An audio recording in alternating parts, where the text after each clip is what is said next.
Assalamualaikum, magandang gabi. Ito ang pasada alas 7, maghahatid sa inyo ng balita at impormasyon sa Bangsamoro Region. Isang makabuluhang pagpupulong ang naganap sa pagitan ng mga ahensya ng National Government at BARMM Government para sa sulod transition matapos na magkasundo ang dalawang panig para sa isang people-centered sulod transition. Ang detalye sa report ni Fahad Ibrahim. 24 ng Pebrero, ginanap ang pulong ng Technical Working Group para sa Sulu Transition sa Office of the Presidential Advisor on Peace, Reconciliation and Unity sa Maynila na pinangunahan ni Department of Budget and Management Secretary Rolando Toledo at BARMM Deputy Minister ng Ministry of the Interior and Local Government Eddie Ali kasama si Sulu Vice Governor Abdu Sakurtan bilang kinatawan ng Provincial Government of Sulu. Umupo ang TWG upang talakayin ang usaping kaugnay sa mga hakbang ng Sulu Transition at isapinal ang mga mahahalagang usapin ukol sa administrative and funding arrangement. Nakatuon ang diskusyon sa pagsisiguro na ang public service tulad ng edukasyon at social protection ay mananatiling maayos at hindi magkakaroon ng pagkakaantala dahil sa transisyon. Tiniyak ng BARMM na aakuin nito ang sahod ng basic education personnel para sa fiscal year 2026 katuwang ang Department of Education para sa administrative supervision. Sa joint statement na inilabas ng National Government at BARMM Government, magbibigay naman ng maintenance and other operating expenses or MOOE ang gobyernong nasyonal sa pamamagitan ng DepEd. Magkakatuwang naman ang Ministry of Basic, Higher and Technical Education, DepEd at Commission on Higher Education or CHED sa pagpabalabas ng joint memorandum sa pagpapalinaw ng kanilang shared supervision sa mga paaralan sa Sulu.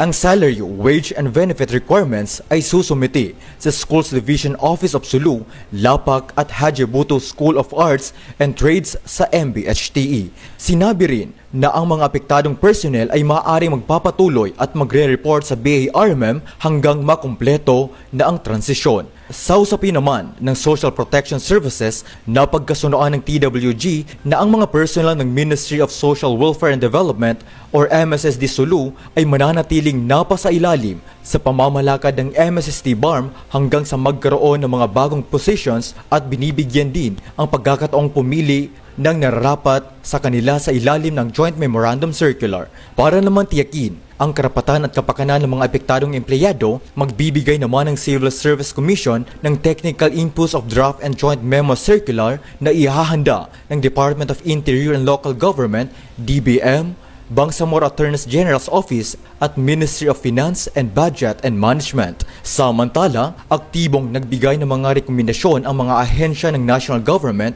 at BARMM Government sa naturang pulong kung saan binigyang diin ang whole of government approach. Tiniyak din ng TWG na ito ay para sa kapakanan ng mga tao at buong mamamayan ng probinsya ng Sulu. Ang pagpupulong ng TWG for Sulu Transition ay alinsunod sa Executive Order No. 91 Series of 2025 na nagdedeklara sa Sulu na bahagi na ng Zamboanga Peninsula. Fahad Ibrahim, BIO News. Samantala, sa iba pang mga balita, patuloy na pinapalakas ng Bangsamoro Government ang humanitarian response at recovery operations nito upang masuportahan ang pagbangon ng mga pamilyang naapektuhan at nawala ng tirahan sa malawakang sunog sa Barangay Lamion, Bayan ng Bungaw, Tawi-Tawi nitong Pebrero 2026. Sa pangunguna ng Ministry of Social Services and Development at sa koordinasyon ng Philippine Air Force, naihatid kahapon ang panibagong batch ng relief assistance sakay ng C-130 aircraft bilang bahagi ng Integrated Disaster Response at Recovery System ng rehiyon na nakatuon hindi lamang sa agarang tulong kundi pati sa pangmatagalang rehabilitasyon ng mga komunidad. Kabilang sa unang batch ang tulong na 150 sako ng bigas, 150 family food packs, 600 na sleeping kits. Ayon sa MSSD, ito ay unang bahagi ng mas malawak na pre-positioned humanitarian assistance package na inihanda ng Bangsamoro Government bilang bahagi ng disaster preparedness at early recovery framework nito. Kabilang sa mga nakantabay na karagdagang tulong ay ang 1,000 sako ng bigas, 1,000 family food packs, 1,000 sleep kits, at 1,000 cooking kits, 1,000 water kits, 1,000 dignity kits at 200 infant kits. Ang bigas ay donasyon mula sa World Food Program sa tulong ng Government of Korea na nagpapakita ng patuloy na pakikipagtulungan ng Bangsamoro government sa international partners upang palakasin ang disaster response at recovery capacity ng rehiyon.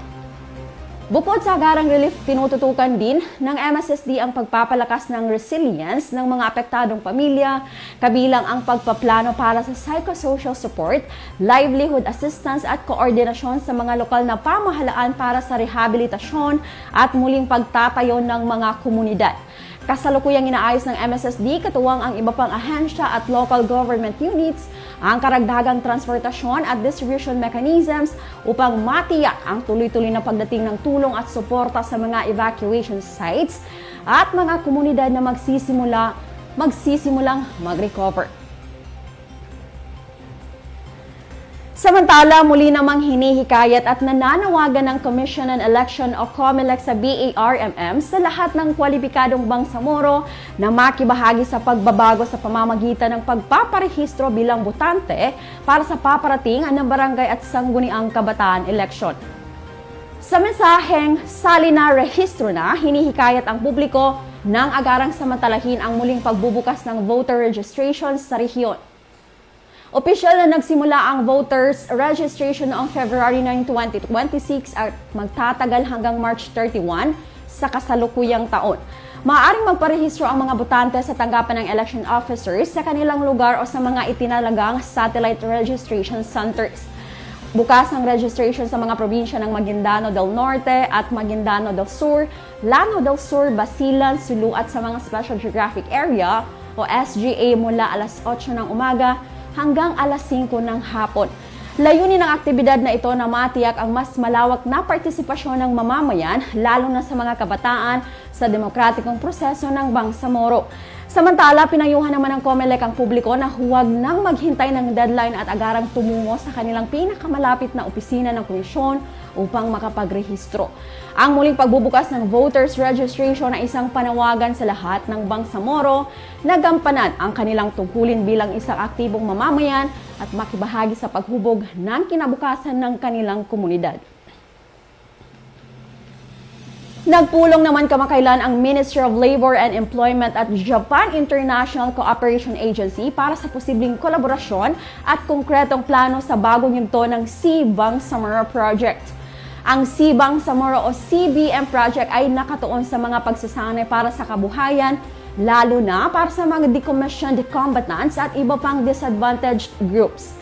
Tinalakay sa pulong ang mga programang maaaring pagtulungan kabilang ang skills development, na nakaangkop sa iba't ibang sektor ng Bangsamoro sa kanilang komunidad. Pagbibigay ng mga kagamitan para sa skills training, mga makabagong kabuhayan, paglikha ng mga produktong pang-negosyo at pagpapalawak ng produksyon agrikultura. Inilahad naman ng MOLE sa pangunguna ni Minister Muslim Baba Mostema ang mga pangunahing programa ng ministeryo na inaasahang higit pang magpapalawak sa epekto ng CBM project. Matapos rin ang mga programa at serbisyo ng MOLE, inaasahan na maglalaan ang JICA ng mas pinaigting na technical modules para sa skills training. Bukod pa rito, particular na binibigyan pansin ng JICA ang mga labor programs na naglalayong maghatid ng socio-economic transformation tulad ng Bangsamoro Integrated Livelihood Program, tulong pangkabuhayan o panghanap buhay sa ating disadvantaged o displaced workers at mga job fair o special recruitment activities. Sa huli, inaasahan na ang mas pinalakas na kolaborasyon na ito sa pagitan ng JICA at MOLE ay magbubukas ng mas maraming oportunidad sa kabuhayan at kasanayan para sa mga komunidad ng BARMM. Sa iba pang mga balita, formal na itinurn over ng Bangsamoro Health Outreach Program for Everyone ng Ministry of Health katuwang ang Bangsamoro Transition Authority ang BHOPE 2025 Fund na nagkakahalaga ng 1.9 million mula sa Member of Parliament at Deputy Floor Leader Attorney Raisa Jajuri. Ang pondo ay pinamahagi sa 3 health facilities sa rehiyon, kabilang dito ang 800,000 sa isang Nepro-Dialysis Center, 300,000 sa Parang District Hospital at 800,000 naman sa West Metro Medical Center. Layunin ng inisyatibang ito na palakasin ang serbisyong pangkalusugan sa pamamagitan ng prevention services at direktang tulong medikal mula o upang mapabuti ang kalusugan ng mga mamamayan at mabawasan ang gastusing pangkalusugan. Patuloy na pinagtitibay ng B-Hope at ng pamahalaang Bangsamoro ang kanilang kooperasyon para sa mas matibay at abot kayang serbisyong pangkalusugan para sa mamamayang Bangsamoro.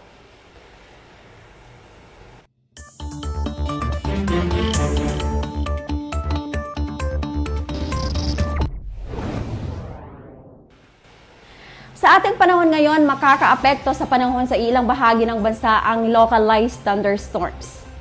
Ayon sa Pag-asa, magdadala ito ng mga kalat-kalat na mga pag-ulan, pagkulog at pagkidlat sa ilang bahagi ng Mindanao. Ipinag-iingat naman ang lahat sa posibleng maidulot na pagbaha at landslide naman sa mga nakatira malapit sa bundok. Manatiling nakantabi sa mga paalala ng Pag-asa at Barm Ready sa ating panahon ngayon. Sundan ang Facebook pages ng Barm Ready at Barm Ready Weather Update. Makikita rin ang hotline numbers ng Barm Ready sa inyong mga screens. At yan ang mga balitang tampok sa pasada alas 7. Para lagi pong updated sa mga kaganapan at impormasyon sa BARMM, i-like, i-follow at i-share ang official social media accounts ng Bangsamoro Government na makikita sa inyong mga screens. Mapapanood nyo rin po ang episode na ito ng pasada alas 7 sa YouTube page ng Bangsamoro Government. Bisitahin din ang bangsamoro.gov.ph. Ako po si Johan Onayan, Dipatuan ng Bangsamoro Information Office, naghahatid balita sa ngalan ng serbisyo publiko at moral governance. Maraming salamat po. Pagpalain, Bangsamoro.